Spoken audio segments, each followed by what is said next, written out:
Toda a doutrina cristã, queda, pecado, salvação, morte de Jesus, depende de uma afirmação bem literal, que Adão e Eva existiram e foram os primeiros seres humanos, certo? Porque segundo a Bíblia, inclusive no Novo Testamento, está dizendo ali que por um só homem entrou o pecado no mundo. Romanos 5,12. 1 Coríntios 15:22 diz que em Adão todos morrem, e o último Adão é Cristo. 1 Coríntios 15:45. Se não houve um Adão literal, não houve pecado literal. Se não houve pecado literal, não existe queda. Se não existe queda, não existe necessidade de salvação. Agora vamos ver o que a ciência real fala, e você mencionou a Eva mitocondrial, dizendo que é uma evidência, e você falou de forma incorreta, porque Eva mitocondrial, último ancestral comum, não é o último ancestral comum, é o ancestral mais recente, MRCA, que é o Most Recent Common Ancestor. Então nós temos ali um ancestral comum mais recente do DNA materno. As datações ficam entre 150 a 200 mil anos, publicados na Nature e outras revistas. O Adão cromossomo Y, também, ancestral mais recente, não é o primeiro, é o mais recente, tinham vários outros além deles. Da linhagem paterna, 200 a 300 mil anos, também na Science. Eles não viveram na mesma época, não se conheceram, não eram um casal, e existiam milhares de outros humanos ao redor deles. Agora, Marcos, antes de você tentar fugir aí pro argumento que você até falou, né, que você sempre usa aqui, então já antecipo, se você, tem um artigo dizendo que a Eva mitocondrial, a do cromossomo Y tinha 6 mil anos. Esse argumento aí, esse artigo já foi refutado há 15 anos, velho. Na verdade, mais de 15 anos. Ele foi feito em 1997, e aí depois o pessoal começou a fazer os trabalhos, então foi bem mais de 20 anos. Porque, basicamente, aquele estudo ele usava o modelo errado de taxa de mutação. O pessoal viu isso, foi corrigido por vários autores, tem outros estudos, várias pesquisas recentes, mostrando, inclusive, novas datações ali. Deixa eu só terminar aqui, ele pode usar o tempo, tá? Então, novos estudos com a amostragem global mostraram data de centenas de milhares de anos anteriores. Nenhum desses trabalhos, nenhum diz que Adão e Eva foram um casal ou os primeiros humanos, tá? A própria genética populacional elimina qualquer possibilidade, um único casal conseguir criar toda a galera. Então, a questão é objetiva. Se Adão e Eva nunca existiram como primeiros humanos, então o pecado original nunca aconteceu. Se o pecado original nunca aconteceu, então Jesus morreu à toa. Marcos, você está disposto a afirmar publicamente que a Bíblia está errada? Que Paulo errou em Romanos 5, 1 Coríntios 15? Logo a Bíblia não é inerrante? Ou que toda a genética moderna na Nature, na Science, na PNAS, na Human Genome Project, Projeto Genoma Humano, está errada? E só o Discovery Institute está certo? Olá, tudo bem? Espero que você esteja bem. Eu gostaria de tecer um breve comentário acerca desse debate ocorrido entre o Marcus Eberlin e o Edson Toshio. Eu achei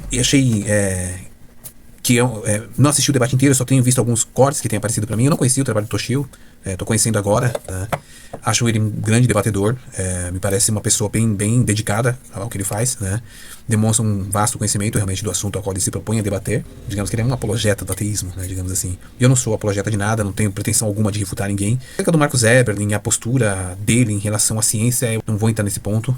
Mas eu queria pensar rapidamente o argumento que Toshio usa nesse corte específico, que é um argumento que tem uma certa eficácia, tá? Ele é um argumento eficaz, mas ele é um argumento eficaz contra uma atitude de leitura literalista do livro da Gênese. Tá? Ao longo dos séculos, na história das religiões, em especial do judaísmo e do cristianismo, é claro, existem tradições de leitura não literalista do livro de Gênese. Tá? E não há problema nenhum com relação a isso na história tanto do judaísmo quanto do cristianismo. Uma das mais importantes formas de leitura da Gênese é aquilo que nós chamamos de leitura arquetípica. Tá? Então essa leitura arquetípica, ela compreende ali o primeiro casal não como um casal biográfico, mas como um arquétipo da humanidade.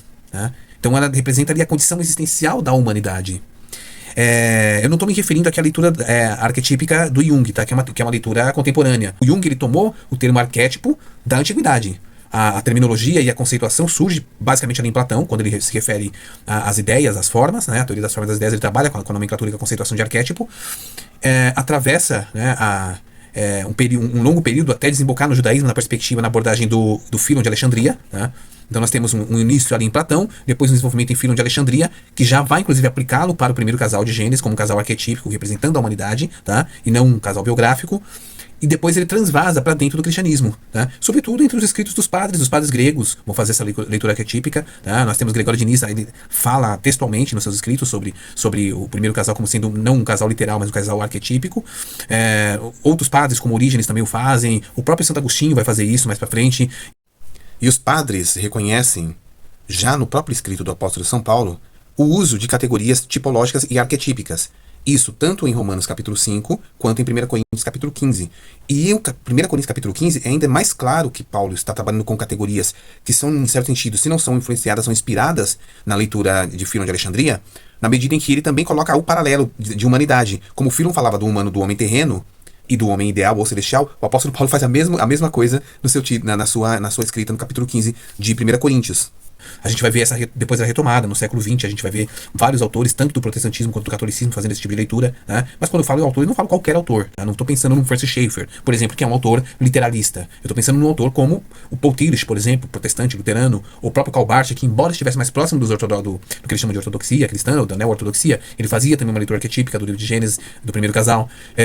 No cenário do catolicismo, nós vamos ter o próprio Karl Rahner, um dos grandes teólogos do Vaticano II, o próprio Ratzinger também faz essa mesma leitura. Então eu acho que essa distinção é importante ser feita, tá? Para que a gente saiba que ao longo dos séculos o cristianismo nem sempre defendeu uma postura, uma posição literalista, tá? Aliás, essa leitura mais literalista, tão rigorosa, é um fenômeno relativamente moderno, tá?